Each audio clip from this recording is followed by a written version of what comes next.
আল্লাহ আমাদের ঈমান মজবুত হয়েছিল না। রব্বানা ফারনা, আল্লাহ আজকে তো তুমি আমাকে দেখায় ফেলছো, অসামিনা পর্যন্ত আমি শুনে ফেলছি। আয় একটু সুযোগ দাও, একটু সুযোগ দাও, কি ফারজিনা, আমাদের দুনিয়া ছেড়ে পাঠাও।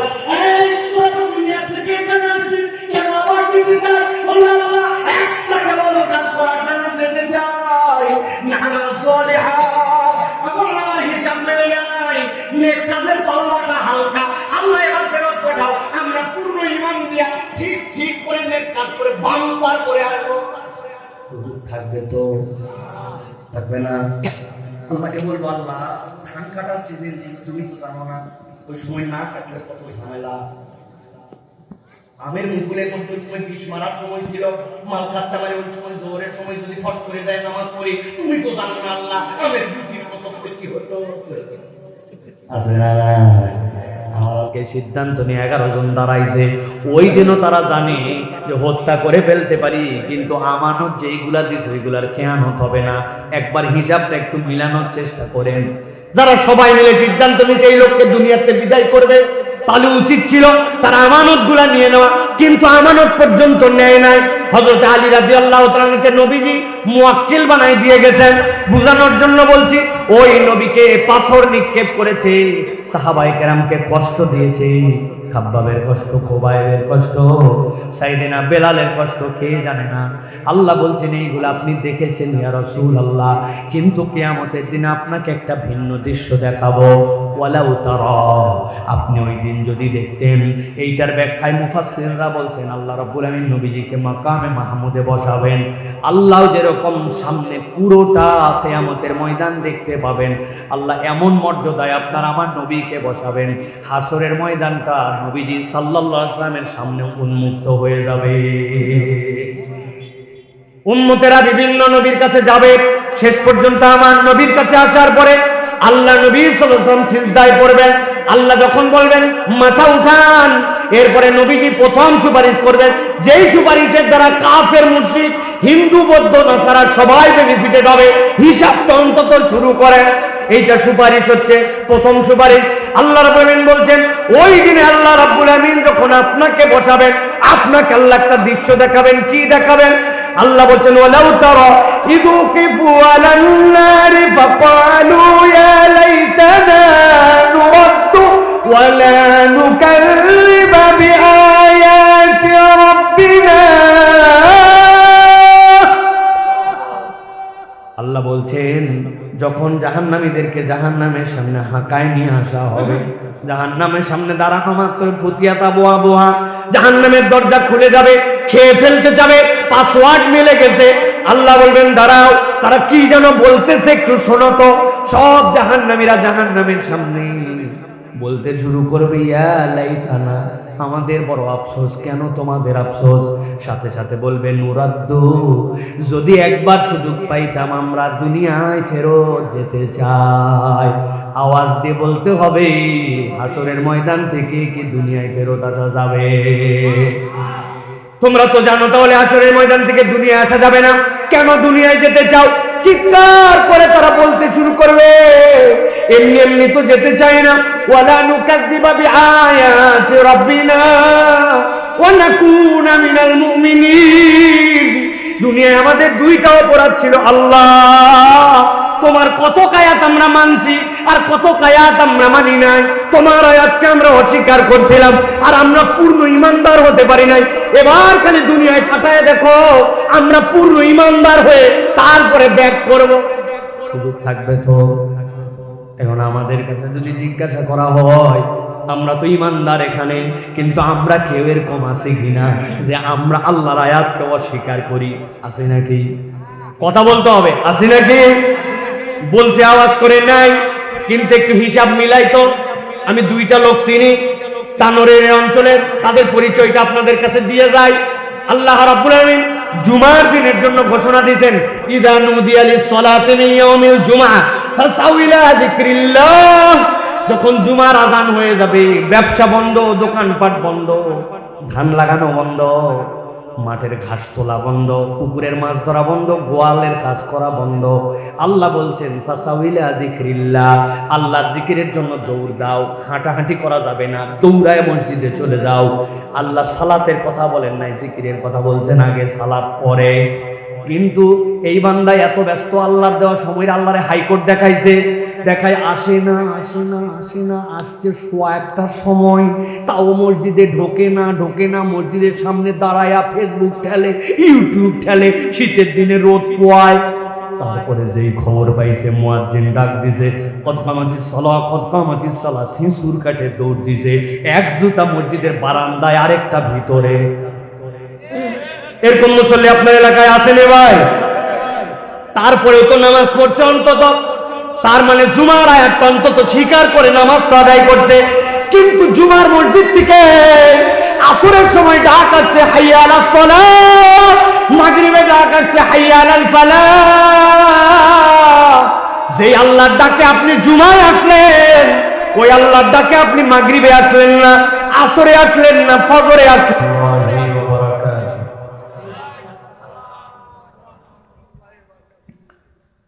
ইন্নাল হামদালিল্লাহ, আলহামদুলিল্লাহি নাহমাদুহু ওয়া নাস্তাঈনুহু ওয়া নাস্তাগফিরুহু ওয়া নু'মিনু বিহি ওয়া নাতাওয়াক্কালু আলাইহি ওয়া নাউযু বিল্লাহি মিন শুরুরি আনফুসিনা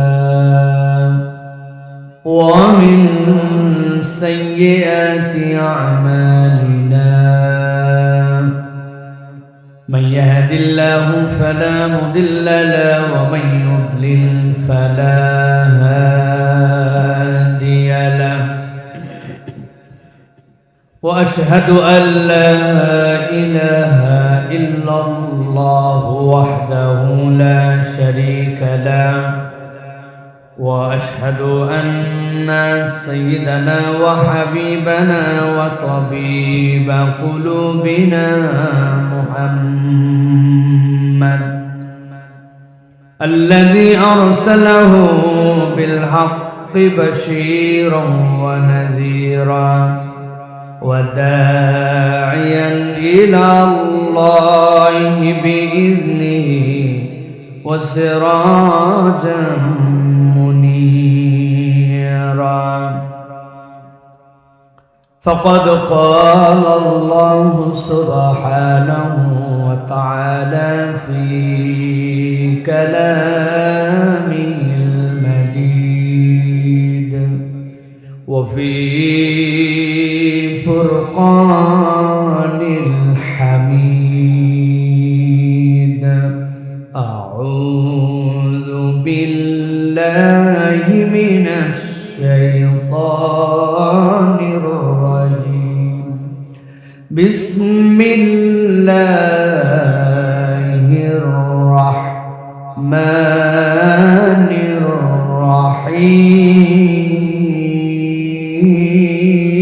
الرحيم. ألف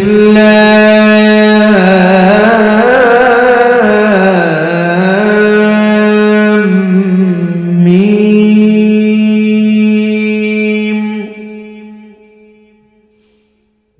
تلك آيات الكتاب الحكيم.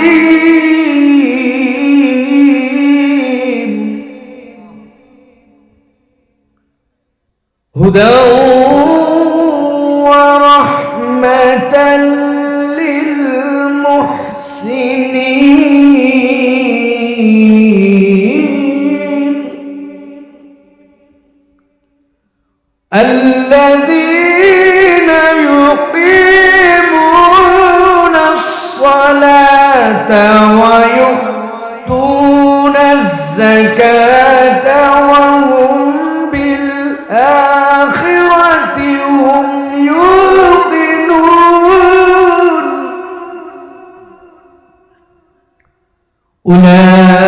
أولئك على هدى من ربهم وأولئك هم المفلحون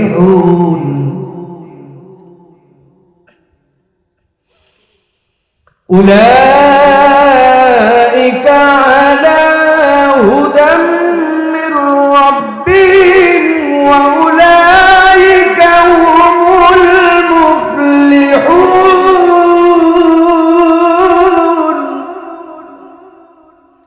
وقال الله سبحانه وتعالى إن الله وملائكته يصلون على النبي يا أيها الذين آمنوا صلوا عليه وسلموا تسليما. اللهم صل على محمد وعلى آل محمد كما صليت على إبراهيم وعلى آل إبراهيم إنك حميد مجيد.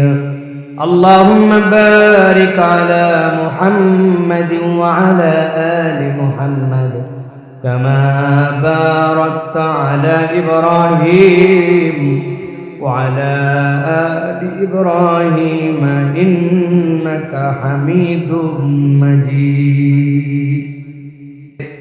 17তম বাৎসরিক তাফসীরুল কোরআন মাহফিলের সুযোগ্য সম্মানিত সভাপতি প্রফেসর আপনাদের মাঝে পদার্পণ করে কোরআন হাদিসের নির্যাসগুলি সুললিত কণ্ঠে চমৎকার উপস্থাপন করেছেন। আজকে মাহফিল পরিচালনা করছেন হাফেজ মাওলানা হাবিবুর রহমান, মাওলানা নাজমুল ইসলাম সাহেব। মঞ্চ উপবিষ্ট আছেন অত্র এলাকার বিভিন্ন পর্যায়ের গণ্যমান্য ব্যক্তিবর্গ। আমার সামনে উপবিষ্ট দিন দরদি, আমার প্রিয় মুরব্বিয়ানে কেরাম, আমার প্রিয় তরুণ যুবকেরা, স্নেহের ছোটরা, আলাদা প্যান্ডেল থেকে শুনছেন মা এবং বোনেরা, সকলকে একবার সালাম দিয়েছি। আরো একবার আপনাদের কাছে দোয়া করা এবং দোয়া পাওয়ার আশায় সালাম নিবেদন করছি। আসসালামু আলাইকুম ওয়া রাহমাতুল্লাহ। আমার তানোরের ভাইরা কেমন আছেন? আপনারা ভালো আছেন সবাই? আলহামদুলিল্লাহ। আল্লাহ রাব্বুল আলামিনের কাছে এর থেকে বড় আমরা কি কামনা করতে পারি? পুরা পৃথিবী যখন অশান্ত, দুনিয়ার মানুষ যখন বিভিন্ন ধরনের পেরেশানিতে, নিজেদের ভবিষ্যৎ নিয়ে উদ্বিগ্ন, ঠিক সেই রকম সময়ে ঈদের ইমিডিয়েট কয়টা দিন পরেই এরকম গভীর রাত অবধি আল্লাহর কোরআন শোনার জন্য নিজের মনকে রেডি করে এই মাটির বিছানায় এসে বসতে পারা, এটা সকলের নসিবে হয় না। সবাই এ ধৈর্যও ধরে রাখতে পারে না। এটাও আল্লাহ রাব্বুল আলামিনের দয়া, ঠিক কি না? প্রিয় ভাইয়েরা, আমরা জান্নাতে যাব, যাওয়ার পরে ওই একই জান্নাতের মধ্যে আল্লাহ রাব্বুল আলামিনের বিভিন্ন জনের গ্রেড অনেক উপরে দিবেন। রাসূলুল্লাহ সাল্লাল্লাহু আলাইহি ওয়াসাল্লাম বলছেন, জান্নাতীরা জিজ্ঞাসা করবে, ভাই রে, কোন আমলের কারণে তুমি জান্নাতে এত মর্তবা পেলে? ওই মানুষগুলি তখন বলবেন যে একই জান্নাতে আছি, কিন্তু আমার বালাখানা, আমার অ্যাপার্টমেন্ট, আমার নাজ নিয়ামত এত উচ্চ। তার কারণ হচ্ছে দুনিয়াতে আমরা মাজালিসুজ যিকিরে, আল্লাহর কোরআনের মজলিসে বসেছিলাম, ওই বসার বরকতের ইবাদতে আল্লাহ আমাদের মর্যাদা বাড়ায় দিয়েছেন। আল্লাহ রাব্বুল আলামিন এই জন্য যাকে তাকে এই সুযোগ দেন না। মাইকের শব্দ অনেক দূর পর্যন্ত গিয়েছে, প্রচারও অনেক হয়েছে, পর্যাপ্ত জায়গাও আছে, কিন্তু ফুরসত থাকার পরেও সব মানুষ আসতে পারে না। সুতরাং আমরা যারা এসেছি, আল্লাহর কাছে আমরা কায় মনোবাক্যে কৃতজ্ঞ হই যে আল্লাহ, তুমি আমাকে এরকম একটা মন দিয়েছো, এরকম একটা ফুরসত দিয়েছো, এরকম একটা পরিবেশ দিয়েছো, এই জন্যই আমি বসতে পারছি। দৌলতে ঈমান সাথে আমাকে দিয়েছো। দুনিয়ার সব সম্পদ একদিক করলে যা দাম হবে না, তার থেকে বেশি দাম ঈমানদারের ঈমানের। সুবহানাল্লাহ বলেন। এই জন্য প্রিয় ভাইরা, আমরা কোরআনুল কারীম থেকে কিছু কথা শুনতে চাই। রাজি আছেন তো আপনারা প্রিয় ভাইরা? আমরা কিন্তু যেমন তেমন মাজলিসে বসি নাই, এটা কোরআনুল কারীমের মজলিস। আল্লাহ রাব্বুল আলামিন বিভিন্ন ভাবে বান্দাদেরকে কোরআনের মূল্যায়নটা বান্দার সামনে উপস্থাপন করেছেন। কোরআনুল কারীমের 29টা সূরা এরকম আছে যেই সূরার শুরুতে আল হুরুফ আল মুকাত্তাআত ব্যবহার করা হয়েছে, যেগুলোর শুরুতে আলিফ লাম মিম, আলিফ লাম রা, হা মিম, ইয়াসিন, এইরকম করে আল্লাহ রাব্বুল আলামিন ছোট্ট ছোট্ট কয়েকটা অক্ষর দিয়ে আল্লাহ রাব্বুল আলামিন হুরুফ দিয়ে আল্লাহ কথা শুরু করেছেন। কিন্তু বিস্ময়ভূত হতে হয়, এই 29টা সূরার মধ্যে 26টা সূরা যেখানে আল্লাহ রাব্বুল আলামিন ওই রকম আলিফ লাম মিম, হা মিম, ইয়াসিন, আলিফ লাম রা এইগুলা বলার পরে 26টা সূরাতেই আল্লাহ রাব্বুল আলামিন এরপরে কোরআনের পরিচয় উপস্থাপন করেছেন। কি ব্যাপার, কি ঘটনা, এর মধ্যে কি নিগূঢ় রহস্য আছে? মুফাসসিররা ব্যাখ্যা করছেন, আরবের মানুষরা এত পণ্ডিত ছিল, নানান বিষয়ে তারা পারদর্শী ছিল, তার মধ্যে 3টা দিকে তারা ভিআইপি ট্যালেন্টেড ছিল। 1 নম্বরে তারা ভাষা সাহিত্যে বিরল প্রতিভা অধিকার করেছিল। এমন ধরনের কবিতা লিখতে পারত, এমন ধরনের উপন্যাস লিখতে পারত, এমন ধরনের আরবি গান লিখতে পারত যেইটা বিস্ময়ভূত তখনকার মানুষ হতো। 2 নম্বরে তারা যুদ্ধবিদ্যায় পারদর্শী হয়েছিল, এমন ভাবে তারা যুদ্ধ করত, নানান কৌশল অবলম্বন করত যেইগুলা তৎকালীন সময়ে মানুষের বিবেকের মধ্যে কুলাতো না। আর 3 নম্বর, ওই সময়ের মানুষরা শিল্প সাহিত্য চর্চা এইটার মধ্যে নিজেদেরকে এমন ভাবে নিমজ্জিত করেছিল, নিজেদের অর্থবিত্ত এগুলাতে খরচ করে দেওয়াকে তারা কিছুই মনে করত না। আল্লাহ রাব্বুল আলামিন ওই সময়ে কোরআনুল কারীম অবতীর্ণ করলেন, যেই সময়ে খানায় কাবার মধ্যে প্রত্যেক বছর 60টা করে কবিতা ঝুলাই দিত, যেইগুলাকে আসসাবায়ে মুআল্লাকা বলা হতো। ওই 7 কবিতা সাবায়ে মুআল্লাকা, যার কবিতাটা খানায় কাবায় উঠত, হজের মৌসুমে মানুষ এসে দেখতো এখনকার নোবেল পেলে যেই রকম মর্যাদা, তখন তার কবিতা উঠলে ওই রকম মর্যাদা। আল্লাহু আকবার। বুঝানোর জন্য বলছি, কিন্তু যেই কবিতাগুলা খানায় কাবায় ঝুলাতো, নিচে দিয়ে লিখে দিত মুলাহাজা, মানে বিশেষ দ্রষ্টব্য। কি দ্রষ্টব্য? বলে যদি আমরা আমাদের সাধ্যের মধ্যে নির্বাচন করে শত শত কবিতার মধ্যে থেকে সুন্দর কবিতা দিয়েছি, কিন্তু যদি এর মধ্যে কোনো ভাষার দুর্বলতা হয়, পংক্তিমালার যদি বিন্যাসে কোনো পার্থক্য হয়, অর্থগুলার মধ্যে যদি কোনো অসঙ্গতি দেখতে পান, আমাদেরকে জানাইলে আমরা কারেকশন করে দিব। তারা এটা লিখে দিত নিচে দিয়ে। কিন্তু আল্লাহ রাব্বুল আমিন ওই মানুষগুলা যারা এত পাণ্ডিত্য অর্জন করলো, আল্লাহ তাদেরকে এবার ব্যাককল বানায় দিলেন। আল্লাহ রাব্বুল আমিন কোরআনুল কারীম অবতীর্ণ করলেন, আলিফ লাম মিম। আল্লাহ রাব্বুল আমিন জানতে চাইলেন, তোমরা তো তোমার কবিতা মালার মধ্যেও বিভিন্ন ভাবে তোমরা অক্ষরের ব্যবহার তারাও করতো, কিন্তু 3টা 4টা 5টা অক্ষর ব্যবহার করা হলো। বলো তো আলিফ লাম মিম মানে কি, ইয়াসিন মানে কি, হামিম মানে কি, তোহা মানে কি? ওই মানুষেরা যারা এত জ্ঞানশীল ছিল, সবগুলা ব্যাককল হয়ে গেছে। এই উপস্থাপনা তো তারা কখনো দেখে নাই। আল্লাহ রাব্বুল আলামিন এরপরে 26টা সূরার শুরুতে বলতেছেন, বান্দা তোমারে আমি আটকায় দিলাম, তুমি স্বীকার করলে ওয়াল্লাহু আ'লামু বিমুরাদি, আল্লাহ এর অর্থ সবচেয়ে ভালো জানেন, কিন্তু আমি পরিচয় দিলাম ইয়াসিন মানে জানো না, কিন্তু পরের পরিচয়টা ওয়াল কুরআনিল হাকীম, আলিফ লাম মিম এর পরের পরিচয়টা কোরআন হচ্ছে যালিকাল কিতাবু লা রাইবা ফি, এমন কিতাব যাতে সন্দেহ নাই। আমি আল্লাহ তোমাকে বললাম আলিফ লাম র মানে কি জানো না, এরপরে বললাম তানজিলুল কিতাব, এটা আল্লাহর পক্ষ থেকে আসা কিতাব। আল্লাহ মূলত বুঝাতে চান, বান্দা তুমি অক্ষম, কিন্তু আমি কোরআনুল কারীম দিয়ে তোমাকে আবার সক্ষম বানাতে চাই। যারা কোরআনের মধ্যে ঢোকে, কোরআনকে ভালোবাসে, কোরআনকে অনুসরণ করে, আল্লাহ তাদেরকে সফল বানায় দিবে। আল্লাহ রাব্বুল আলামিন কোরআনুল কারীমের 31 নম্বর সূরা সূরা লোকমান, মক্কায় অবতীর্ণ সূরা, মাত্র 34টা আয়াত। এমন এক পণ্ডিতের ব্যাপার আল্লাহ সেখানে বলতেছেন, যেই লোক নবী ছিলেন কিনা এটা নিয়ে অনেক কথা আছে, কিন্তু তিনি জ্ঞানী ছিলেন, এমন লেভেলের জ্ঞানী ছিলেন যার কথা আল্লাহ কোরআনে আলাদা করে সূরা দিয়ে অবতীর্ণ করেছেন। আল্লাহ ওই পণ্ডিত ব্যক্তির কথাগুলোকে আনার আগে আল্লাহ কোরআনুল কারীমের শুরুতে বলছেন আলিফ লাম মিম, মানে জানো না তুমি, এইটার অর্থ কি তোমরা জানো না, কিন্তু আমি এরপরে কোরআনের পরিচয় দিচ্ছি। তিলকা আয়াতুল কিতাবিল হাকীম, আল্লাহ বলছেন এইটা এমন কিতাব যেই কিতাবটা প্রোগ্রাময়, আমি আল্লাহ ওই কিতাবের মধ্যে এই আয়াত ঢুকাইয়া দিয়েছি। আল্লাহ বলছেন এই কিতাবের কাজ জানো নাকি, হুদা ওয়া রাহমাতাল লিল মুহসিনিন, দুনিয়ার বুকে যারা মুহসিনের অন্তর্ভুক্ত হবে, আল্লাহ বলছেন এটা হচ্ছে তাদের জন্য পথ প্রদর্শক, এটা হচ্ছে তাদের জন্য আল্লাহর পক্ষ থেকে গাইডেন্স। সুবহানাল্লাহ। আল্লাহ বলছেন এবার মুহসিন কারা, তাদের পরিচয় কি? আপনার এলাকায় মুহসিনকে যদি বলা হয়, ওই উত্তর পাড়ায় যে বাড়ি আছে না, দরজা লাল রঙের করা, সামনে একটা লিচুর গাছ আছে, ওই হচ্ছে মুহসিন। আপনার আমার পরিচয় এইটা যদি মুহসিন নামের ব্যক্তিকে খুঁজতে যাওয়া হয়। কিন্তু আল্লাহ বলছেন না, এই গাইডেন্স কিতাব, এই অবিস্ময়কর কিতাব তাদের জন্য পথ দেখাবে।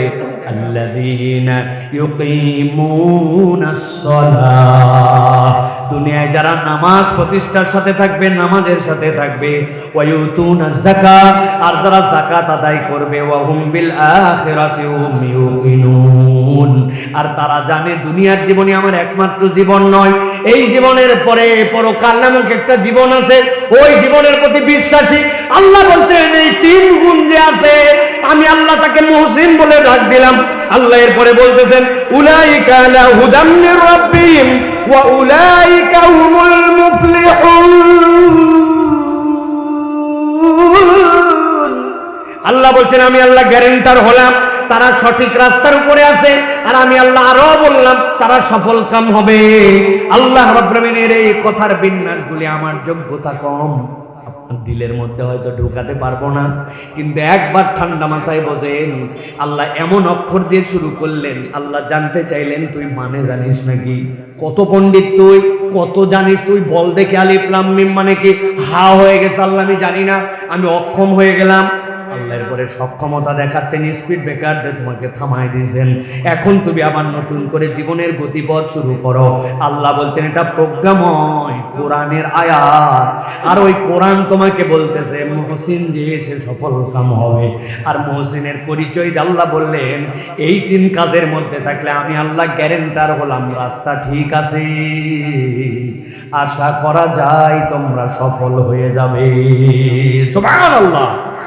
প্রিয় ভাইয়েরা, তাহলে আজকে আমরা যে কোরআনুল কারীম শোনার জন্য এসেছি, যে কোরআনুল কারীম থেকে আমরা কথা শুনবো, এই কোরআন আমাদেরকে সফলতার দিকে নিয়ে যেতে চায়, ঠিক কি না?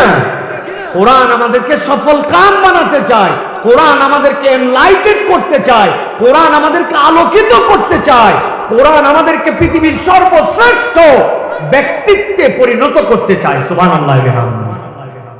কোন মানুষ? যেই মানুষটা কালোর কালো, যার বংশে হাদিসের সিলসিলার সনদ এত পড়া হয়েছে, কোনো জায়গায় জানা যায় নাই যে তার বংশের সিলসিলা কি ছিল। বাপ গোলাম, বেটা গোলাম, গোলামের বাচ্চা গোলাম, দেখতেও সুন্দর নয়, কিন্তু কেবলমাত্র কোরআনের ট্র্যাকে উঠে গেছেন।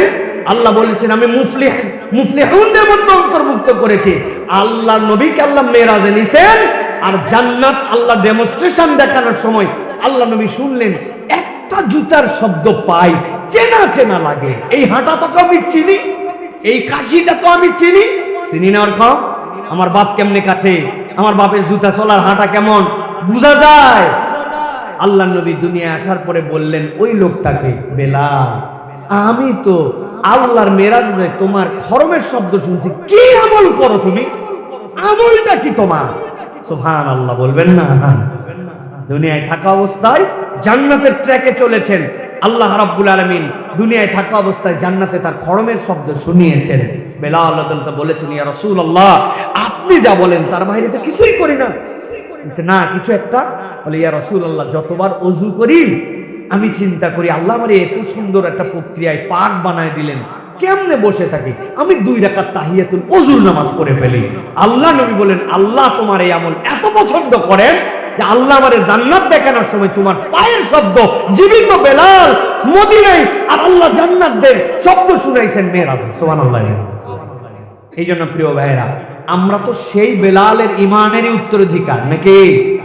ওই বেলাল যে আল্লাহর প্রতি ঈমান আনছেন, আমরা কি ওই আল্লাহর প্রতি ঈমান আনছি কিনা? ওই বেলালের নবী আর আমাদের নবী এক কিনা? সুতরাং আমরা কোরআন শোনার জন্য আসছি। আমি এই ভূমিকাটা এই জন্য দিলাম যে আমরা সফল কাম হওয়ার রাস্তা নিতে আসছি, যেমন তেমন মাহফিল না।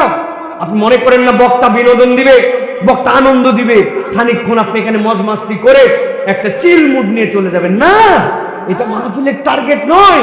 তাফসীর মাহফিলের টার্গেট যে আমি আমার ভুল রাস্তা থেকে আবার সঠিক রাস্তায় উঠে আমি জান্নাতের রাস্তা আবার ঠিক করে নিব। সুবহানাল্লাহ বলেন। আমরা কি কোরআন থেকে কিছু কথা শুনতে তাহলে রাজি আছেন ইনশাআল্লাহ? কারা কারা রাজি আছেন দেখি 2টা হাত একটু উঁচু করেন। রাজি আছেন ইনশাআল্লাহ? হাতগুলা সোজা হয় নাই, অনেকক্ষণ মনে হয় হাত দাঁড়ানো ছিল। হাত বসান, বসাই একসাথে হাতগুলা তোলেন একটু। মুরব্বীদের সব মাপ, আপনি দাড়িওয়ালা মানুষ, আপনারা আমি জোর করে কেমনে হাত উঠাতে বলবো? কিন্তু আমার বয়সী আর ছোট বয়সী ইয়াং যারা আছে, ঝিমুনি এসে গেছে যাদের, কারণ আজকের আবহাওয়াটাই ঘুমানোর আবহাওয়া, ঠিক না ভাই? সারা দেশ গরম, আরে তানোরে দেখি এসি, ঠিক না? আল্লাহ রাব্বুল আলামিন একটা চমৎকার ওয়েদার আমাদেরকে দিয়েছেন। 2টা হাত টান টান করে 60 করে তুলে নেবা সোজা। ওই যে টেবিলে বসে যারা টাকা তুলতেছেন চাচা, আপনারাও আমাদের সাথে হাত সোজা করেন। 2 হাত, এই ভাই এই এক হাত তোলেন, আর 2 হাত তোলেন, এক হাতের ভরে আবার দিছেন। সোজা করছেন সবাই, সোজা টান করেন, টান। ওই লোকটা কি আমাদের সাথে ঘুমায় গেছে নাকি চেক করেন তো বাবা। ওই যে মোবাইল চাপতেছে না কি করতেছে, ওই যে পিছনে চেয়ারে, হ্যাঁ কি করে, হ্যাঁ কি করেন? হাত তোলেন, হ্যাঁ সোজা করেন। চোখ কিন্তু আমার ভালো আছে দেখছেন, আপনি কিন্তু অন্ধকারের মধ্যে, তাও দেখে ভালো লাগছে। আচ্ছা আলহামদুলিল্লাহ, হাত সোজা করছেন সবাই। এবার পিছন থেকে একটু টানা দেন জোরে জোরে, হ্যাঁ এবার একটু সামনে দেন, এবার একটু সোজা করেন, এবার একটু ডানে দেন, এবার একটু বামে দেন, এবার ঝাড়া দিয়ে সোজা করেন, করে এবার গলাটা পরিষ্কার করেন, সোজা করেন। আর ডানে বামে তাকায় দেখেন কারা কারা হাত তোলে নাই। চেহারাগুলো মনে রাখতে হবে তো, তোলেন দেখেন বয়স কম তাও হাত তোলে নাই। মুরব্বীদের সব মাপ, হাত সোজা হয়েছে সবগুলা, গলা পরিষ্কার হয়েছে। এবার বুক বরাবর হাত নামিয়ে বরাবর। এবার আমরা একটা তানোরের ইতিহাস ব্রেক করা একটা তাকবীর দিতে চাই। পারবেন ইনশাআল্লাহ? পারবেন ইনশাআল্লাহ? বাহিরে যারা আছে তারা আগামী 1 বছর পস্তাবে যে এই তাকবীর আমি দিতে পারি নাই। পারবেন ইনশাআল্লাহ? তাহলে বুক বরাবর হাত নামিয়ে বরাবর। আমি যখন বলবো লিল্লাহি তাকবীর, হাত দুটো আসমানের দিকে ছুড়ে দিয়ে বলতে হবে আল্লাহু আকবার। রেডি সবাই? হাত উপর দিকে না এদিকে? খবরদার এদিক চালাবেন না জানি আবার কে কার পিঠের মধ্যে লাগায় দিয়ে শেষে বিপদ আমার হবে। হাত উপর দিকে যাবে। রেডি সবাই? পারবেন ইনশাআল্লাহ? আওয়াজ জোরে হবে তো? যেখানে তাকবীর দেন, লিল্লাহি তাকবীর, লিল্লাহি তাকবীর। আল কোরআনের আলো, আল হাদিসের আলো,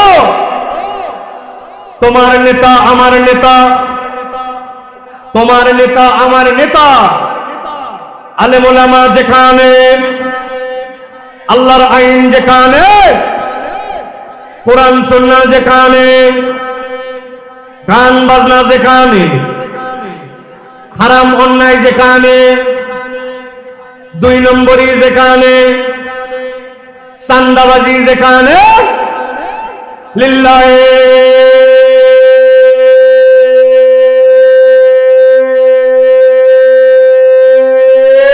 তাকবীর। মাশাআল্লাহ। শয়তান আছে না? কতগুলা বলছিল মেলা রাত হয়েছে, চল হয়েছে হয়েছে বহু আজ শুনছিস, এখন দেখবেন আর কাজ করবে না, ঠিক না? আল্লাহু আকবার। শয়তান সহ্য করতে পারে। আপনারা টিভি চালাইছেন রিমোট দিয়ে, এসি বিভিন্ন কিছু রিমোট দিয়ে চলে না? আপনি কি মনে করছেন এখানে খালি চাপ দিলেন লাল লাল কালার থাকলেই বন্ধ আর সবুজ হলে অন? জি না, ওর ভিতর দিয়ে একটা ইনফ্রারেড রে আছে, ওইটা আপনি দেখতে পান না, কিন্তু হাতের সামনে দিয়ে ধরে দিয়েন দেখি চলবে? হ্যাঁ, ওই রেটা দেখতে পান না, ওটা যেরকম কাজ করে আল্লাহু আকবারের মধ্যে একটা নূর আছে, একটা রে আছে, আমরা দেখতে পাই না, কিন্তু এইটা এমন পাওয়ারফুল, বান্দা বলার সাথে সাথে শয়তান পিছন দিক দিয়ে হাওয়া ত্যাগ করতে করতে চলে যায়। আল্লাহু আকবার। এই জন্য প্রিয় ভাইয়েরা, ইমানদারের শক্তি হচ্ছে আল্লাহু আকবার। আল্লাহু আকবারের পক্ষে যে ইমানদার তার পক্ষে থাকবে, ঠিক কি না? রাজি আছেন তো ইনশাআল্লাহ? তাহলে চলেন আমরা কোরআন থেকে কিছু কথা শুনি ইনশাআল্লাহ। একজন জবান বন্ধ রাখবেন না, একদম কোরআনুল কারীমের মধ্যে ঢুকবো আমরা।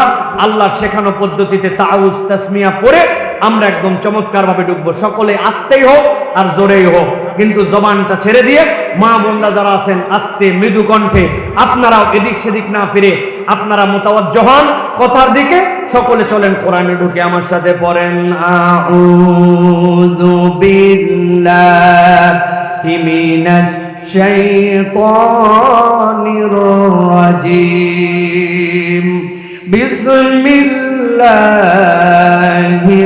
রাহমানির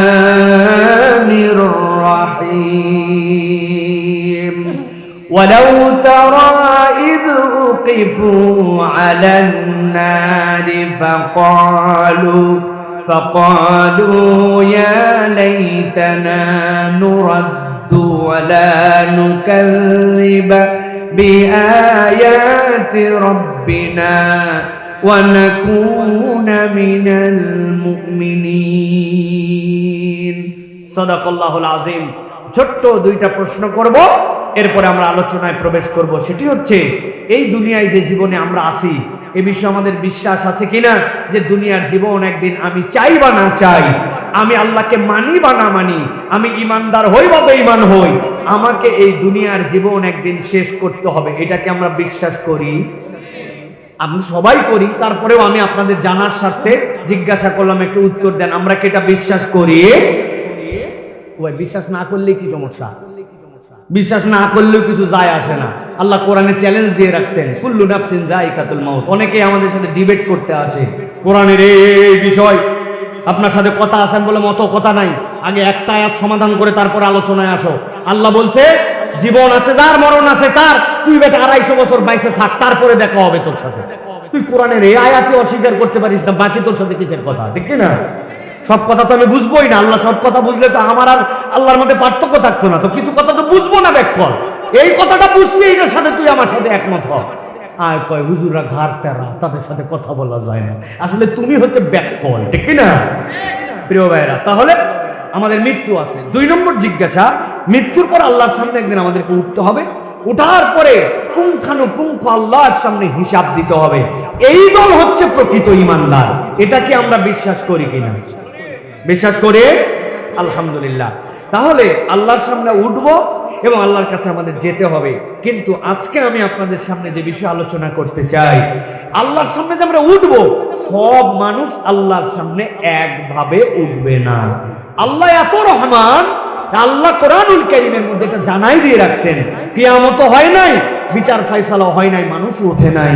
কিন্তু ওই দিন কত শ্রেণীর মানুষ আল্লাহর সামনে উঠবে আর বুক চাপড়ায় চাপড়ায় নানান ধরনের অভিযোগ আল্লাহর কাছে করবে, আল্লাহ এই সমস্যা দুনিয়ায় যদি আমি না করতাম তাহলে আজকে আমি বেঁচে যেতাম। কোরআনে এরকম আল্লাহ রাব্বুল আমিন স্পেসিফিক 9টা বিষয়ের আলোচনা করেছেন। আজকে আমরা আলোচনা শুনবো 3টা গ্রুপের, যারা আল্লাহর সামনে উঠবে আর বিভিন্ন কারণে আফসোস করবে। এই গ্রুপের মধ্যে যদি আমরা ঢুকে থাকি, আজকেই প্রশ্ন ফাঁস হয়ে গেল, আমরা প্রস্তুতি নিয়ে ফেলবো, এই বদখাসলত ত্যাগ করব, এই নিয়তে আজকে আমরা কথা শুনবো। তাহলে জিজ্ঞাসা করতে চাই, আজকের আলোচনা হবে পরকালে উত্থিত কয় শ্রেণীর? জোরে বলতে হবে, কয় শ্রেণীর? একসাথে শব্দ করে বলতে হবে। ও ভাইরা, দুপুরে যারা ভাত খাইছেন তারা খালি কথা বলেন, কয় শ্রেণীর? হাতগুলো এরকম করে রেডি করেন। আমি যেই জিজ্ঞাসা করব কয় শ্রেণীর, হাত ঠাস করে তুলে দেখাতে হবে 3 শ্রেণীর। কয় শ্রেণীর? সব হাত ওঠে নাই, হাত নামান, একসাথে তুলেন। কয় শ্রেণীর? এই পিছনের যুবকেরা হাত উঠতেছে না তোমাদের? ওই যে খয়রি কালারের জামা পরে হ্যাঁ কেবল তুলছো, হাত নামাও আরেকবার, একসাথে তোলো। কয় শ্রেণীর? জোরে করে বলো, কয় শ্রেণীর? আলহামদুলিল্লাহ। বলবেন হুজুর কি শুরু করলেন আপনি, উই আইসে হাত তোলাই লাগবে, মানে কি? ভাই আমার বয়স কম, আবার একবারে কম না, দেখতে ছোটখাটো মানুষ, একবারে কম বয়স না। মাহফিল 17তম। আমি যদি আমাদের অতিথিদেরকে সাক্ষী রেখে বলতে চাই, 16তম মাহফিলে আপনাদের শেষ দিনের প্রধান আলোচক কোন সাবজেক্টের উপরে আপনাদেরকে কথা বলে গিয়েছিলেন? একটু দয়া করে যে কোনো 2-4জন হাত তুলে আমাদেরকে জানান কি সাবজেক্ট ছিল। হুজুর, এগুলো তোমার বাড়িতে নিয়ে যায়নি ওয়াজ, আপনি হুদামি আবার সাবজেক্ট শুনতে চাচ্ছেন। ঠিক একই রকম আগামীকালকে আপনারা চায়ের দোকানে যেয়ে বলবেন, গতকালকে সাইফুল্লাহ ভাই আসছিল, একজন বলছে ভাই আমি আসতে পারিনি, রাজশাহীর কাজে আটকায় গেছিলাম। কি ফাটালো? বলছে তা বলতে পারবো না, কিন্তু ফাটাইছে। এই আলোচনা আছে না? না, এই ফাটায় কি লাভ ভাই বলেন? এই যে 17তম মাহফিল, লাখ লাখ টাকা খরচ, আপনারাই আপনাদের পকেটের টাকা দিলেন। ওয়াজ যদি বাড়িতে না যায়, এই জন্য বাড়িতে নিয়ে যাওয়ার জন্য আমি যত কায়দা কানুন আছে আপনাদের কাছে কষ্ট দেওয়ার জন্য এটা করতেছি, যাতে আগামী কাল থেকে এই ওয়াজটা আমরা নিজের একজন বক্তা হয়ে যেতে পারি। বেশিক্ষণ কথা বলবো না, একদম সংক্ষিপ্ত কিন্তু গুরুত্বপূর্ণ 3টা বিষয় আপনাদের কাছে কথা বলবো। তাহলে পরকালের আলোচনা হবে কয় শ্রেণীর ব্যাপারে? একটু মনোযোগের সাথে চলেন আমরা কোরআনের মধ্যে প্রবেশ করি। আল্লাহ রাব্বুল আলামিন সূরা আনামের মধ্যে নবীজি সাল্লাল্লাহু আলাইহি সাল্লামকে বলছে, ও আমার হাবিব, দুনিয়ার বুকে যখন আপনাকে দ্বীনের দাওয়াত দিতে দেওয়া হলো, আপনার প্রতি যখন আয়াতে কারিমা দেওয়া হলো, আনদির আশিরাতাকাল আকরাবিন, আপনি নিকটদের মধ্যে, আত্মীয়দের মধ্যে দ্বীন প্রচার করতে শুরু করেন। আল্লাহর নবী প্রথম পাথর খাওয়া ব্যক্তি, 40 বছর পর্যন্ত যার দিকে কথা বলার সময় চোখ তুলে তাকানোর মতো কারো হিম্মত ছিল না। এত শরীফ মানুষ, এত ভদ্র মানুষ, এত মুআদ্দাব মানুষ, বউকে বিশ্বাস করে না, বাপকে বিশ্বাস করে না, ভাইকে বিশ্বাস করে না। আল্লাহর নবীকে বিশ্বাস কেমন করে? যেই দিন হত্যা করবে বলে 11টা গোত্র থেকে সিদ্ধান্ত নিয়ে 11 জন দাঁড়াইছে, ওই দিনও তারা জানে যে হত্যা করে ফেলতে পারি, কিন্তু আমানত যেইগুলা দিছে ওইগুলার খেয়ানত হবে না। একবার হিসাবটা একটু মিলানোর চেষ্টা করেন। যারা সবাই মিলে সিদ্ধান্ত নিতে এই লোককে দুনিয়াতে বিদায় করবে, তাহলে উচিত ছিল তারা আমানতগুলা নিয়ে নেওয়া, কিন্তু আমানত পর্যন্ত নেয় নাই। হযরত আলী রাদিয়াল্লাহু তাআলাকে নবীজি মুয়াক্কিল বানাই দিয়ে গেছেন। বুঝানোর জন্য বলছি, ওই নবীকে পাথর নিক্ষেপ করেছে, সাহাবায়ে কেরামকে কষ্ট দিয়েছে। খাব্বাবের কষ্ট, খোবায়েবের কষ্ট, সাইয়েদনা বেলালের কষ্ট কে জানে না? আল্লাহ বলছেন এইগুলো আপনি দেখেছেন ইয়া রাসূলুল্লাহ, কিন্তু কিয়ামতের দিন আপনাকে একটা ভিন্ন দৃশ্য দেখাবো। ওয়ালাউ তারা, আপনি ওই দিন যদি দেখতেন। এইটার ব্যাখ্যায় মুফাসসিররা বলছেন আল্লাহ রাব্বুল আলামিন নবীজিকে মাকামে মাহমুদে বসাবেন। আল্লাহ যেরকম সামনে পুরোটা কিয়ামতের ময়দান দেখতে পাবেন, আল্লাহ এমন মর্যাদায় আপনার আমার নবীকে বসাবেন, হাসরের ময়দানটা নবীজি সাল্লাল্লাহু আলাইহি ওয়াসাল্লামের সামনে উন্মুক্ত হয়ে যাবে। উম্মতেরা বিভিন্ন নবীর কাছে যাবে, শেষ পর্যন্ত আমার নবীর কাছে আসার পরে আল্লাহ নবী সাল্লাল্লাহু আলাইহি ওয়াসাল্লাম সিজদায় পড়বেন।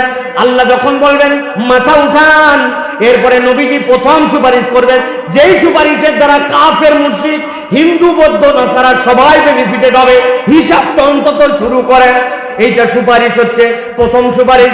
আল্লাহ রাব্বুল আমিন বলছেন, ওই দিনে আল্লাহ রাব্বুল আমিন যখন আপনাকে বসাবেন, আপনাকে আল্লাহ একটা দৃশ্য দেখাবেন। কি দেখাবেন?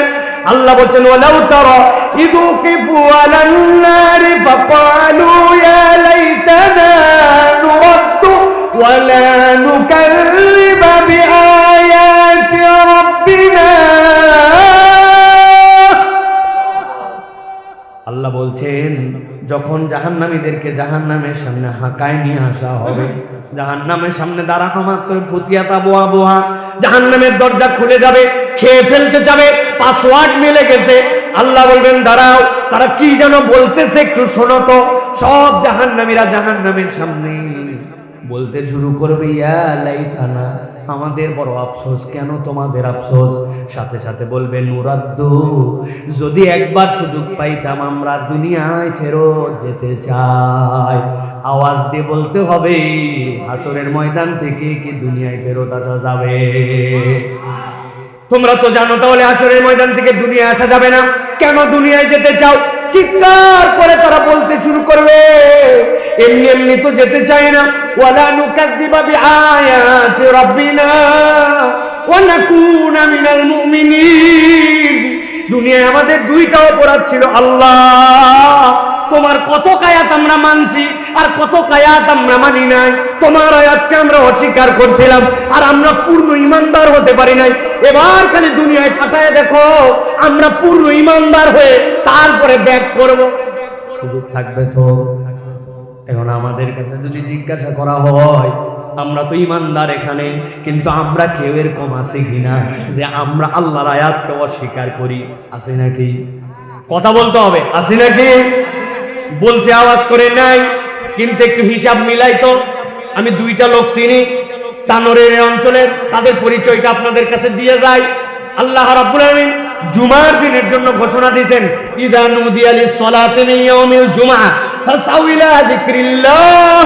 যখন জুমার আযান হয়ে যাবে, ব্যবসা বন্ধ, দোকানপাট বন্ধ, ধান লাগানো বন্ধ, মাঠের ঘাস তোলা বন্ধ, পুকুরের মাছ ধরা বন্ধ, গোয়ালের কাজ করা বন্ধ। আল্লাহ বলছেন ফাসাউ ইলা যিকরিল্লাহ, আল্লাহর জিকিরের জন্য দৌড় দাও। হাঁটাহাঁটি করা যাবে না, দৌড়ায় মসজিদে চলে যাও। আল্লাহ সালাতের কথা বলেন নাই, জিকিরের কথা বলছেন আগে, সালাত পরে। কিন্তু এই বান্দা এত ব্যস্ত, আল্লাহর দেওয়া সময়ের আল্লাহরে হাইকোর্ট দেখাইছে, দেখায় আসে না, আসে না, আসে না, আসছে সোয়া একটা সময়, তাও মসজিদে ঢোকে না, মসজিদের সামনে দাঁড়ায়া ফেসবুক ঠেলে, ইউটিউব ঠেলে, শীতের দিনে রোদ পোয়ায়। তারপরে যেই খবর পাইছে মুয়াজ্জিন ডাক দিছে, কদ কামাতিস সালাহ, কদ কামাতিস সালাহ, সিঁসুর কাটে দৌড় দিছে, এক জুতা মসজিদের বারান্দায়, আরেকটা ভিতরে। এরকম মুসল্লি আপনার এলাকায় আছেন ভাই? তারপরেও তো নামাজ পড়ছে অন্তত, তার মানে জুমার আয়াতটা অন্তত স্বীকার করে নামাজটা আদায় করছে। কিন্তু জুমার মসজিদ থেকে আসরের সময় ডাক আসছে হাইয়া আলাস সালাত, মাগরিবে ডাক আসছে হাইয়া আলাল ফালাহ। যেই আল্লাহর ডাকে আপনি জুমায় আসলেন, ওই আল্লাহর ডাকে আপনি মাগরিবে আসলেন না, আসরে আসলেন না, ফজরে অস্বীকার করে বলছেন আল্লাহর আয়াত তো অস্বীকার করি না। তাহলে কোন আল্লাহর ডাকে জুমা পড়লেন আর কোন আল্লাহর ডাকে আপনি ওয়াক্ত মিস করলেন? আল্লাহ বলছেন ওই দিন বুক চাপড়া পেয়ার বলবে, ওয়ালা নুকাযযিবা বিআয়াতি রাব্বিনা। আল্লাহ দুনিয়ায় একটু ফেরত পাঠাও, এবার যদি ফেরত যেতে পারি আর কখনো কোনো আয়াত অস্বীকার করব না। বুঝে থাকলে বলেন, এরকম আমরাও দুনিয়াতে আল্লাহর কিছু মানি আর কিছু মানি না, এই চরিত্র আছে না? না। আল্লাহ রাব্বুল আলামিন বলছেন, ওই দিন ওই মানুষগুলো একসাথে চিৎকার করে উঠবে। কি চিৎকার করবে? বলতে শুরু করবে, রব্বানা বসারনা ওয়া সামি'না ফারজি'না না'মাল সালিহান ইন্না মুকিনুন।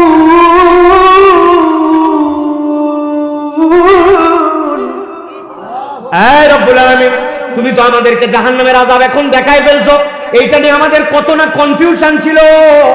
তানোরের মাহফিলে বছরকে বছর শুনছি, হুজুরের মুখে শুনছি, কোরআন পড়ছি, বুঝছি, অর্থ সেখান থেকেও কিছু কিছু জানছি, কিন্তু আল্লাহ আমাদের ঈমান মজবুত হয়েছিল না। রব্বানা বসারনা, আল্লাহ আজকে তো তুমি আমাকে দেখায় ফেলছো, ওয়া সামি'না, গর্জনটা আমি শুনে ফেলছি। এই রব, একটু সুযোগ দাও, একটু সুযোগ দাও। কি সুযোগ? ফারজি'না, আমাদের কিন্তু দুনিয়ায় ফেরত পাঠাও। এই তোরা তো দুনিয়ার থেকে এখানে আসছিস, কেন আবার যেতে চাস? বলবে আল্লাহ একটা কেবল কাজ করার জন্য যেতে চাই, নামাল সালিহা, আমল আমার হিসাব মেলে নাই, নেক কাজের পাল্লাটা হালকা। আল্লাহ এবার ফেরত পাঠাও, আমরা পূর্ণ ঈমান দিয়া ঠিক ঠিক করে নেক কাজ করে বাম্পার করে আসবো। সুযোগ থাকবে তো? থাকবে না। আল্লাহকে বলবো, আল্লাহ ধান কাটার সিজন ছিল, তুমি তো জানো না, ওই সময় না কাটলে কত ঝামেলা। আমের মুকুলের মধ্যে ওই সময় বিষ মারার সময় ছিল, মাল কাচ্চা মারে ওই সময়, জোহরের সময় যদি ফস করে যায় নামাজ পড়ি, তুমি তো জানো না আল্লাহ আমের গুটির কত ক্ষতি হতো। আছে না? না। আমার আল্লাহ বলছেন কিয়ামতের দিনে যাওয়ার পরে এই কথাই তুই বলবি, আল্লাহ ফেরত পাঠাও, ফেরত পাঠাও। আমি এবার যাওয়ার পরে নেক কাজ করে বাম্পার বাম্পার করে ফেলবো। আল্লাহ বলছেন ওই দিন কায়েম হয় নাই, তোমাকে ওই দিনের মুখামুখিও করা হয় নাই, কিন্তু নবী আপনি জানাই দিয়ে রাখেন আপনার উম্মত যেন এই আফসোসের অন্তর্ভুক্ত না হয়। ঠিক না? কিন্তু আমরা তো আমাদের জীবন পরিবর্তন করলাম না। আমি হুজুর ওয়াজ করি, আমার লাইফের পরিবর্তন নাই। আমার শ্রোতা কথা শুনে তার লাইফের পরিবর্তন নাই। ইউটিউবাররা রেকর্ডিং করে, এশার নামাজ পড়ে নাই, কিন্তু ছেড়ে দিবে ওয়াজ। কোরআনের যে ওয়াজ না শুনলে আপনি মিস করে যাবেন দাঁড়ায়া মতে।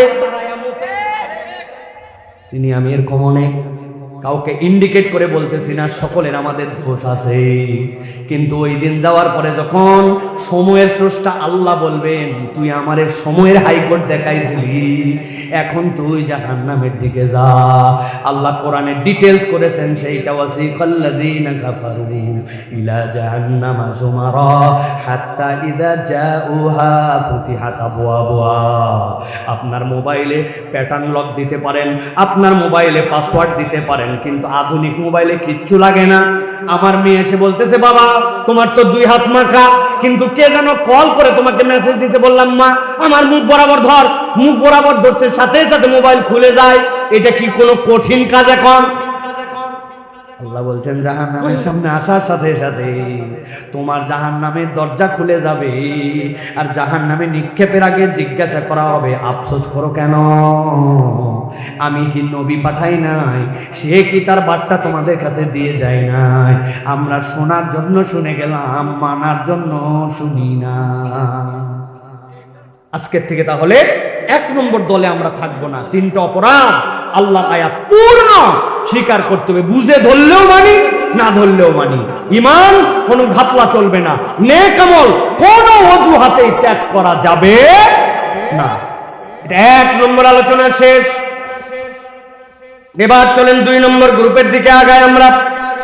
আল্লাহ রাব্বুল আলামিন কোরআনুল কারীমের মধ্যে বলছেন নবীজি সাল্লাল্লাহু আলাইহি সাল্লামকে দিয়ে, ও আমার হাবিব, একদল লোক ওই দিন আপনার সামনে আপনি দেখতে পাবেন, যেই মানুষগুলা আল্লাহ রাব্বুল আলামিন বলছেন একটা ভিন্ন রকম ভাবে চিৎকার চেঁচামেচি করবে। ঠান্ডা মাথায় গভীর মনোযোগে শুনেন আল্লাহ কি বলতেছেন। আল্লাহ বলছেন তারা চিৎকার করে উঠবে, ইন্না আনযারনাকুম আযাবান করিবা ইয়াওমা ইয়ানযুরুল মার'উ মা قدمت يداه ويقول الكافر يا ليتني كنت ترابا। আল্লাহ বলছেন 1 শ্রেণীর লোক আল্লাহর সামনে হাজির হয়ে যাবে। ইন্নান দারনাকুম আযাবান করিবা, আল্লাহ রাব্বুল আলামিন তাদের সামনে আযাবগুলোকে হাজির করে দিবেন। আল্লাহ বলছেন ইয়াউমা ইয়ানজুরুল মার'উ মা কদ্দামাত ইয়াদা। এই তরুণেরা, যুবকেরা, ইয়াং মেনেরা ভালো করে বোঝো। আল্লাহ বলছেন সে অগ্রে কি পাঠায় আসছে সবগুলা হাতে পেয়ে গেছে। পেলে কি হবে? এখন হিসাব তো মিলে না, হিসাব মিলে না। ছোট্ট একটা উদাহরণ দেই, সারা জীবন মনে রাখবেন।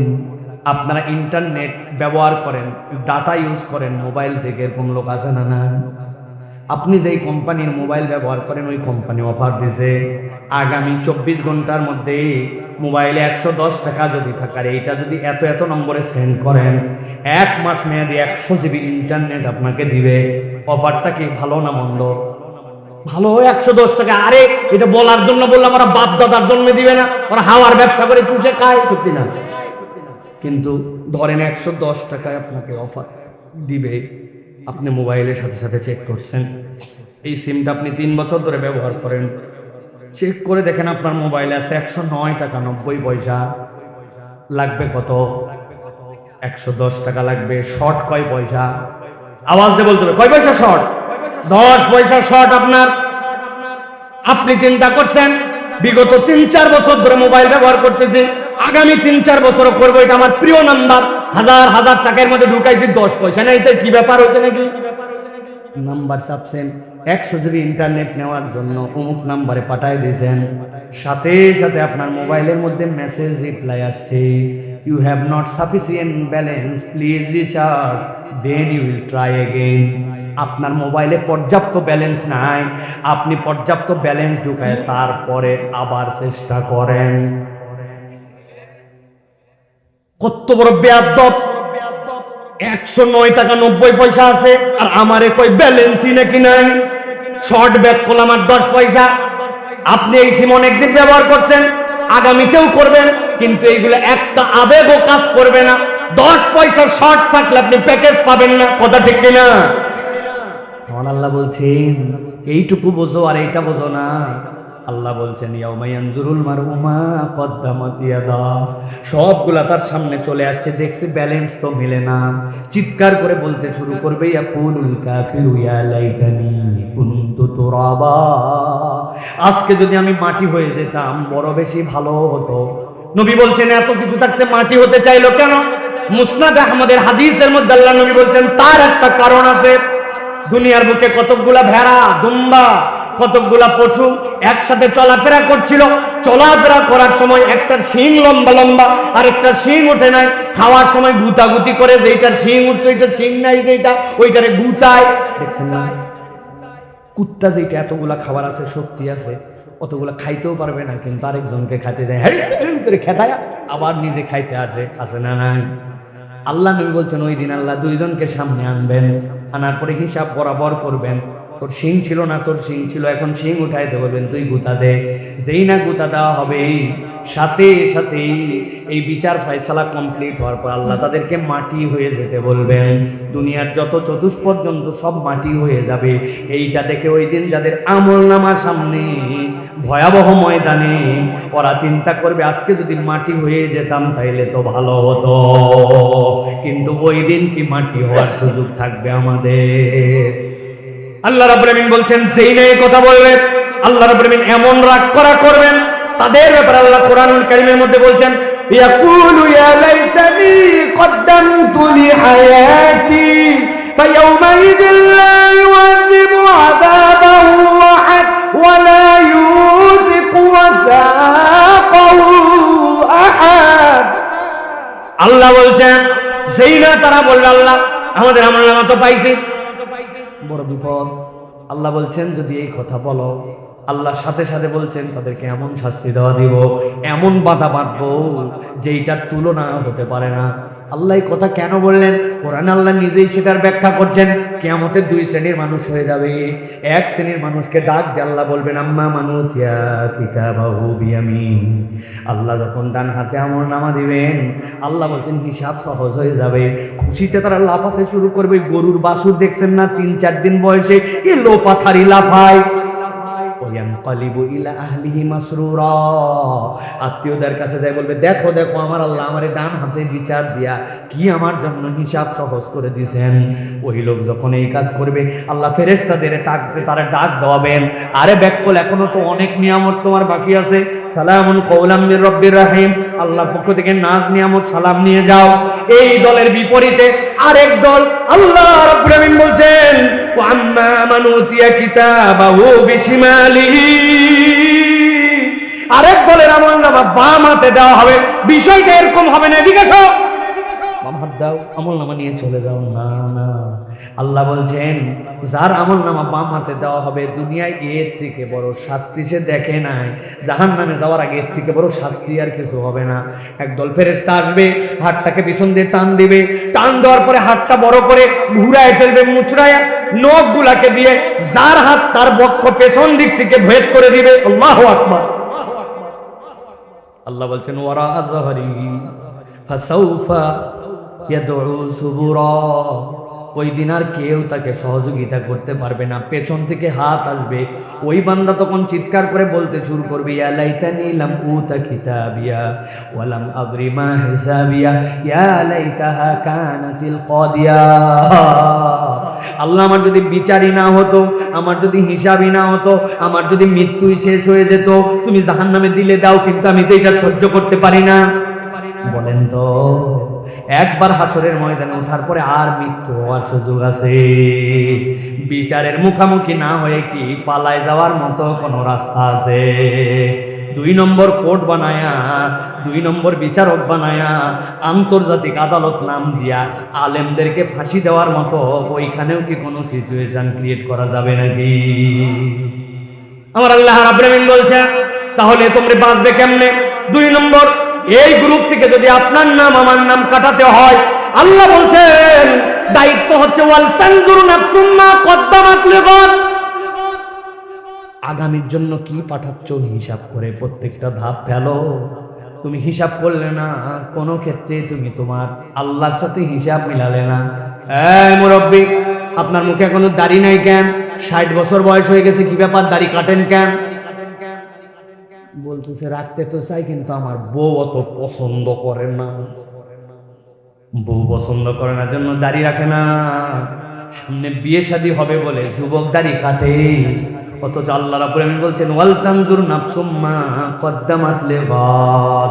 তোমার প্রত্যেকটা জিনিসের হিসাব আল্লাহর দপ্তরে উঠে যাচ্ছে, হিসাব করে করে পা ফেলাও, ঠিক না? মুরব্বি চায়ের দোকানে বসছে, মুখ যে ছুটছে না ছুটছে, কোনো আগা নাই মাথা নাই কিচ্ছু নাই। পাশের জন বলছে উত্তরপাড়ার দুলালের বউ যেটা বিদেশ গেছে, দুলাল খবর শুনছিস? জমে গেছে। দুলালের বইয়ের যত চরিত্র আছে সবগুলা প্রকাশ হচ্ছে। হতেও পারে সত্য, কিন্তু ব্যক্তি উপস্থিত নাই। বামের জন বলতেছে রাখ তোর দুলাল, আমাদের ইমাম সাহেব 12 বছর ধরে ইমামতি করতেছ, 3টা দোষ বাইর করছে, শোন তাহলে। ইমাম সাহেবের দোষ বর্ণনা চলতেছে। মধ্যে যেই লোক ভিআইপি মুসল্লি এত বড় দাড়ি নিয়ে বসে আছে, উনি কথা বলে না। অনেকক্ষণ পরে উনি মুখ খুলছে, খুলে বলতেছে এগুলা কথা বলা ঠিক না। তবে না বলেও পারি না, আল্লাহ মাফ করুক, তোদের 2 জনারে কথা ঠিক। বুঝেননি না? কিবত করার থেকে উনি কি বাহিরে থাকলেন। সারাদিন আমল করলাম, 2 বান্ধবী মিলে বসছি, 2 মহিলা এক জায়গায় হয়েছে, পিছনে আরেকজনের কথা বলতেছি। আল্লাহ বলছেন ওয়াল তানজুর নাফসুম মা কদ্দামাত লিগাদ। আগামী দিনে যাওয়ার পরে সব তো তোমার সামনে আসবে, তাইলে হিসাব না করে তুমি কেমনে পথ চলো? ও তরুণ যুবক, ভালো করে একটু হিসাব মেলাও ভাই, হিসাব মেলাও। এই যৌবন ওই মুরব্বিদের ছিল, শুনে দেখো গায়ের গরম কেমন ছিল। আমরা তো কাজ কাম কিছুই করতে পারি না, তারা ফাটায় ফেলছে এক সময়। আমরা খাইতে পারি না, ওনারা খাওয়ার দিকেও আগায় ছিল। এখন খবর নিয়ে দেখো শরীর চলে না, চামড়া ঢিল হয়ে গেছে, জানে মানে না। এই বয়স সকলের আসবে। সুম্মার আদাদনাহু আসফালা সাফিলিন। কিসের গরম আর কিসের বাহাদুরি? কবরে যদি যাওয়াই লাগে, খবর পাও নাই কত বাপ তার সন্তানকে লাশ হিসেবে কবরে নামাইছে। তোমার মহল্লা থেকে কি কাফন দাফন হয়ে জানা যায় তুমি যাও নাই? আল্লাহ বলছেন ওই দিন আশাই লাগবে, তাহলে হিসাব করে না চললে তো বড় বিপদ, ঠিক কিনা? এই জন্য প্রিয় ভাইয়েরা, 2 নম্বরে মনে রাখতে হবে এই দলে আমার নাম যেন না ওঠে, আমি যেন বেহিসাবি মুসলমান না হই। হিসাব নাই, যেমন ইচ্ছা তেমন চলি, আমার জীবন আমার স্টাইলে আমি চলাবো, তাই নাকি? আহা, এত বড় দাড়িওয়ালা আপনাদের এলাকায় আছে কিনা জানি না। একজন আসরের নামাজের পর তার কাছে গেছে, বলছে চাচা মসজিদ মনে একটি, বলছে হ্যাঁ 1000 টাকা ভালো লাগবে। বলছে বাপ টাকা হাতে নেই, সর ডিস্টার্ব করিস না। বলছে বাবা বড় বিপদে পড়ছে, 1000 টাকা দেন। বললাম টাকা নাই, বেয়াদবি করিস আবার। বলছে আমি তো না জানি আপনার কাছে আসি না। আজকে কি বার? বুধবার। 1000 টাকা দেন, আল্লাহ মাসালে শনিবারে 1250। বলছে ব্যাক কল কোথাকার, মানুষ হাতের টাকা নিয়ে ঘরে বাড়ির চল। বাড়িতে নিয়ে গেছে, 1000 টাকা দিয়ে বলছে লাগলে আরো চা। তোর চাষি আম্মাও বসে নাই, বাড়িতে বসতে কি করবে? সেও খাটাচ্ছে টাকা, লাগলে আরো 1000 দেওয়া যাবে। তবে যা করবি তাড়াতাড়ি কর, ছোট দিনের বেলা মাগরিবের আজান হয়েছে, আমি কিন্তু জামাতের নামাজ ধরবো। আসরের নামাজ পড়ে আসে, দাদনে টাকা লাগায়া সুদে টাকা হাওলাত দিয়া মাগরিবের নামাজ আবার জামাতে পড়তে চায়। এরকম মুনাফিক মার্কা মুসলমান আছে না নাই? আপনার এলাকা আছে? হিসাব করে চলো। ওয়াল তানজুর নাফসুম মা কদ্দামাত লিগাদ। আল্লাহর সামনে তোমার দাঁড়ানো লাগবে, ওই দিন হিসাব বরাবর করা লাগবে। সব আমলনামা সামনে চলে আসবে।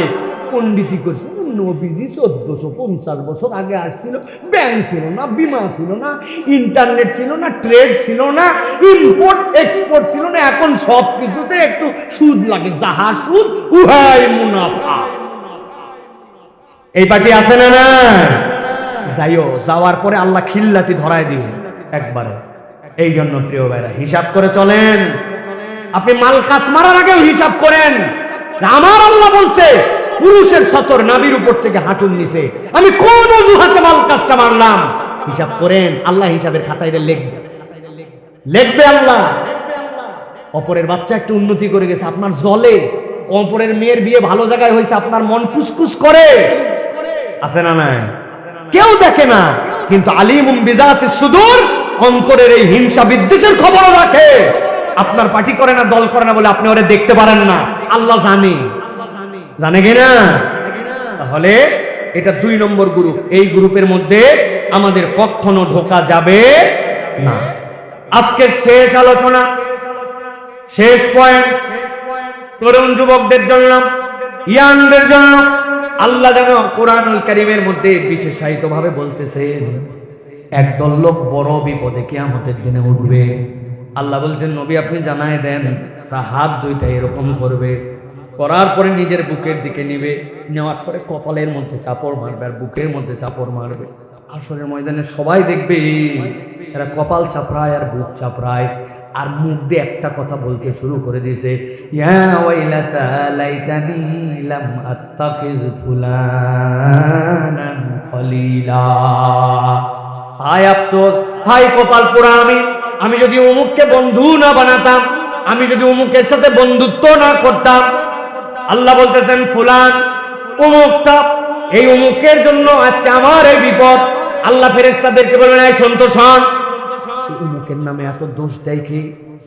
আমাদের কারো কি অমুক নামে বন্ধু আছে? না, এই অমুকটা শূন্যস্থান, সেইটা আপনিও হতে পারেন, আমিও হতে পারি, আমার সাথে সাথে বন্ধুত্ব সেও হতে পারে, অথবা যার সাথে আমার বন্ধুত্ব তার জন্য আমিও হতে পারি। কথা শোনেন ভালো করে। আল্লাহ রাব্বুল আমিন বলতেছেন, জিজ্ঞাসা করো তো এই অমুককে কত গালাগালি করে কেন? শীতের দিনে ওরে পুকুরের মধ্যে লাথা পানিতে নামাই দিছিল নাকি? ওর কি হওয়া ধানের উপরে মই দিয়ে কি ধান নষ্ট করছিল নাকি? কি ক্ষতি করছে? চিৎকার করে সে বলতে শুরু করবে, লাকাদ আযাল্লানি আনিয যিকরি বা'দা ইয জাআনি ওয়া কানা আশ-শাইতানু লিল ইনসানি খাযুলা। আল্লাহ আমারে শীতের দিনে গোসল করায় নাই, ও আমার পাকা ধানে মই দেয় নাই, ও আমার টাকা মেরে খায় নাই। কি করছিল?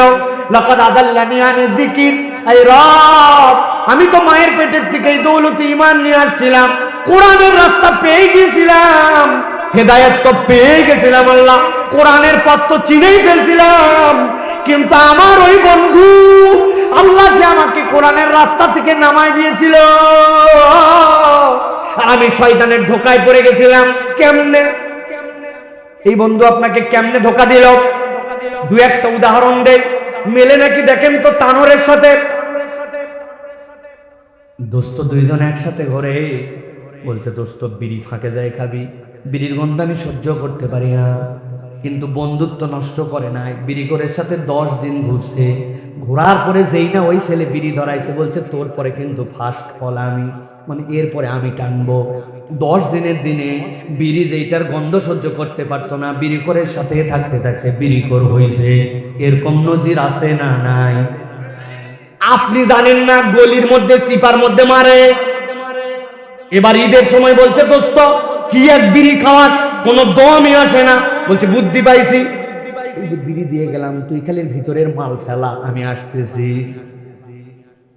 উনি টান দে জায়গা মতো গেছে, পুরি একটা নিয়ে আসছি, নিয়ে আসে ব্লেড দিয়ে কুচকুচ করে কাটে ওর মধ্যে ঢুকাইছে, ঢুকাই বলছে এবার টাইমে দেখ, সুন্দর করে প্যান্ডেল বানাইছে চারিদিক দিয়া, ভিতরে ডেক বক্স লাগাইছে,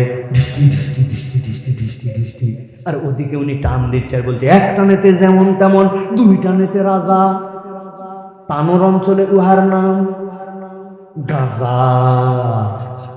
যেই বন্ধু বিড়ির গন্ধ সহ্য করতে পারতো না, হাসির কথা বলছি না, আপনি খবর নিয়ে দেখেন, সহবতে যাওয়ার কারণে ও গাঁজাখোর হয়েছে, নেশাখোর হয়েছে, মাদকাসক্ত হয়েছে, এরকম লাখ লাখ নজির আছে, ঠিক না? আপনি আপনার বেটার খবরটা নিয়েন, সোফা ভেঙে গেল কেন? পাশার মধ্যে তো গ্যাটিস দিয়ে দিয়ে তার মানি ব্যাগ দিয়ে পাশা উঁচু করা লাগে কেন? খবর নিয়ে দেখেন কি যেন টানে, ঠিক না? আপনি বোঝেন না এখনো। ও নেশা করতেছে, স্পিড খাওয়ার নাম করে, অমুক খাওয়ার নাম করে বিভিন্ন হারাম জিনিস খেয়ে ফেলতেছে, আপনি খবরই জানেন না। আল্লাহ বলছেন ওই দিন যাওয়ার পরে বলবে লাকাদ আযাল্লানি আনি যিকরি বা'দা ইয জানি ওয়া কানা আশ-শাইতানু লিল ইনসানি খাযুলা। পেছন থেকে এসে হরেন দিয়েছে, পিপ পিপ, তুই বলে দোস্ত বড় ভাই একটা বাইক কিনছে, ইয়ামাহা FZS, তেলের দাম বেশি, তাও আধা ঘন্টার জন্য চালাতে দিছে। চল রাজশাহী থানোর হাইওয়েতে, পিছনে ওর বলছে দোস্ত 1 মিনিট আছে, আর আসরের জামাতটা পরেই তোর সাথে উঠবো। বলতেছে আমার দোস্তের অভাব নাই, আসরের নামাজও প্রত্যেক দিন থাকবে, উঠলে উঠ, না হলে আরেকজনা ক্লিয়ে যাব।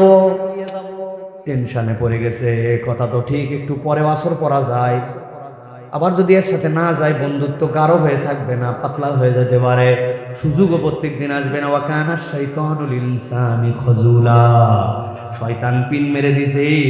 একদিন নামাজ বাদ দিছে, 2 দিন বাদ দিছে, সুন্নতে মুআক্কাদা বাদ দিয়ে খালি ফরজ পড়তে শুরু করছে, আস্তে আস্তে ফরজ বাদ দিয়ে বেনামাজি হয়ে গেছে। এরকম নজির এলাকায় আছে না? না, বাপ নামাজ পড়ে, মা তাহাজ্জুদ পড়ে, পর্দা করে পুশিদা করে, ছেলে জুম্মার দিনও মসজিদে যায় না। আপনার এলাকায় আছে কিনা জানি না, আমার এলাকায় শত শত আছে। আছে আপনার এলাকায় আছে? কোন লোকের সাথে আপনি ঘুরতেছেন, দেখা হলে বলছে অমুক নায়িকার ছবি দেখছিস নাকি, তুমুক নায়িকার মাজার মাপ বুকের সাইজ জানিস নাকি, কোনোদিন জিজ্ঞাসা করে নাই ফজর নামাজ পড়ছিস কিনা, কোরআন খতম কি রমজানের দিলি কিনা, নিচে তোর প্যান্ট কেন, দাড়িটা তোর ছোট কেন, কোনোদিন জিগাই নাই। শুধু ভাওতাবাজি, আড্ডাবাজি, জিন্সের প্যান্ট, টাইট প্যান্ট, অমুক ধরনের চুল কাটা, তমুক ধরনের জুতা পরা, ন্যাক নেওয়া, ভাব নেওয়া, মোবাইল একটা নিয়ে আড্ডাবাজি করা, মহিলাদের কথা আলোচনা করা, বাজে চিন্তা ভাবনা করা, এর নামই নাকি বন্ধুত্ব। তা বললেন না যে